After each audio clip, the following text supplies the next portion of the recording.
Baiklah, Assalamualaikum warahmatullahi wabarakatuh. Apa kabar semuanya teman-teman dimanapun Anda berada? Semoga sehat selalu dan selalu dilancarkan rezekinya.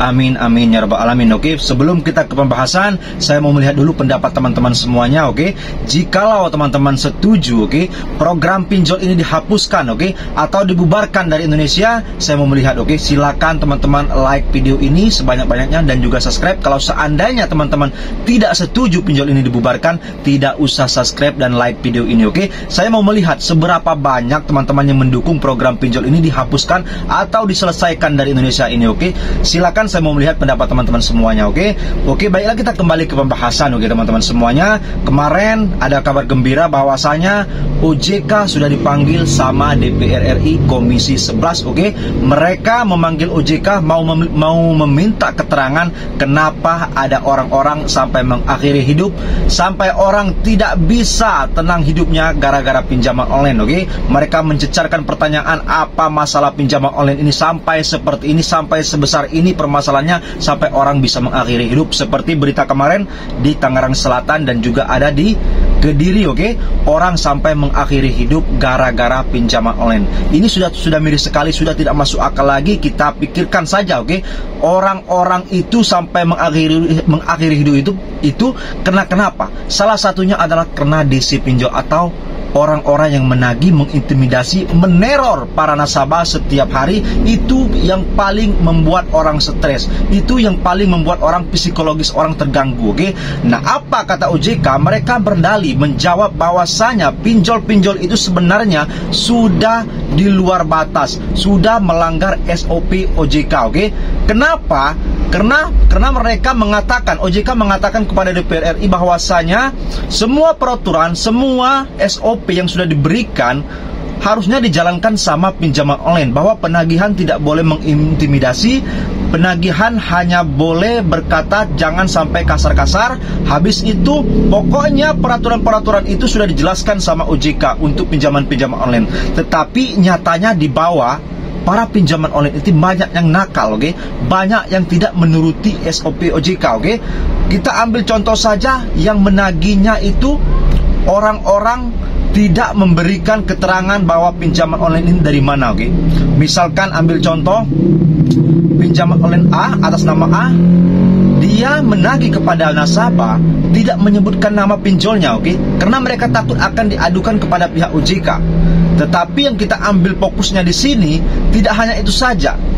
Mereka sudah keterlaluan, sudah sangat biadab, sudah sangat tidak masuk akal lagi mereka menagih para nasabah. Oke, sampai-sampai orang bisa mengakhiri hidup, teman-teman. Jangan sampai teman-teman semuanya sampai berpikir yang tidak waras gara-gara pinjaman online. Oke, cuman hutang 500.000, 1 juta, paling besar 2 juta. Taruhlah orang pinjaman online itu karena menaikkan limit setiap bulannya sampai 10 juta. Oke, masih banyak hutang-hutang orang di bank, teman-teman. Harus Anda tahu, oke, pinjaman online itu hutangnya kecil. Jadi kalau seandainya sampai Anda melakukan hal-hal yang tidak diinginkan, sampai menjual aset, oke, sampai menjual barang-barang di rumah, Anda itu bodoh. Oke, jangan sampai seperti itu. Kalau memang Anda tidak mampu lagi membayar, silakan galbaikan saja dahulu. Nanti kalau sudah ada uang, nanti Anda cicilkan. Oke, bukan niat kita tidak mau bayar. Galbay yang disengaja dengan galbay yang tidak disengaja itu berbeda. Oke, kalau galbay disengaja, walaupun sudah ada pemasukan, ada uang lebih, maka tidak akan membayar lagi. Teman-teman tidak mau membayar lagi, itu namanya galbay disengaja. Kalau tidak sengaja, ya walaupun kita mau bagaimanapun, kerja keras gimana pun, memang uangnya belum cukup untuk melunasi atau mencicil pinjaman online. Seperti itu, oke. Nah, jadi harapan kita bersama-sama, teman-teman semuanya, setanah air sebangsa ini, oke, berharap kepada pihak pemerintah secepatnya lah, oke. Kalau seandainya ingin membubarkan pinjol, silakan bubarkan masuk 2025, atau didepak saja pinjol-pinjol yang nakal, pinjol-pinjol yang keluar batas cara penagihannya, oke.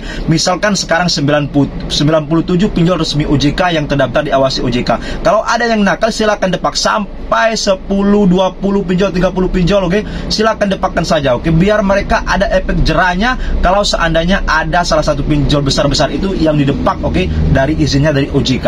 Tetapi nyatanya sekarang sampai saat ini tidak ada pinjol yang dibubarkan atau didepak dari pihak OJK, oke.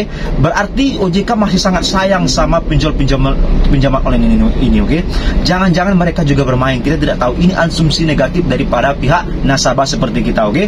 Jadi teman-teman semuanya, harapan kita bersama-sama, semoga saja dengan adanya OJK dipanggil sama pihak pinjol ini, mereka bisa tenang, oke? Mereka bisa tidak semena-mena lagi menagih para pihak nasabah seperti kita ini, oke? Jadi teman-teman semuanya, yang paling pertama berdoa, jangan sampai melakukan hal-hal yang tidak inginkan gara-gara pinjaman online ini, oke?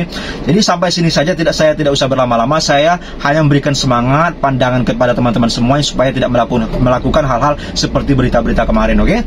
Jadi kalau seandainya bermanfaat video ini, silakan share ke teman-teman yang lain. Yang belum subscribe boleh subscribe, yang mau like silakan, oke? Ini saja, kurang lebihnya juga saya mohon maaf, oke? Wabillahi taufiq wal hidayah. Wassalamualaikum warahmatullahi wabarakatuh. Terima kasih, semangat.